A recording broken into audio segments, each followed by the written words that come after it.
Champions ট্রফির আগে ভালোই বিপাকেই পড়েছে আফগানিস্তান। তালেবান সরকার ক্ষমতা গ্রহণের পর থেকে নারীদের অবরুদ্ধ করে রাখা হয়েছে। বন্ধ করা হয়েছে পড়াশোনা, খেলাধুলা। চলছে নানারকম নির্যাতন। এর প্রতিবাদেই দেশটির পুরুষ ক্রিকেট দলকে বয়কটের হুমকি অন্যদের। এই বয়কটের ডাক প্রথমে দিয়েছিল 200 কাছাকাছি ব্রিটিশ রাজনীতিবিদ। আর এবার যোগ দিলেন দক্ষিণ আফ্রিকার ক্রীড়ামন্ত্রী। তারা দাবি করছে আফগানিস্তানে নারীদের অধিকার খর্ব করা হয়েছে। তাই দেশটির ছেলে ক্রিকেট দলের সঙ্গে খেলা উচিত হবে না কারও।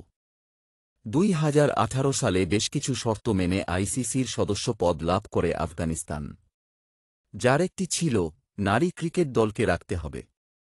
25 নারী ক্রিকেটারকে নিয়ে শুরু হয়েছিল যাত্রাও। কিন্তু তালেবান ক্ষমতায় আসার পরই পাল্টে যায় দৃশ্যপট। বিভিন্ন নিষেধাজ্ঞা আরোপে খর্ব করা হয়েছে নারী অধিকার।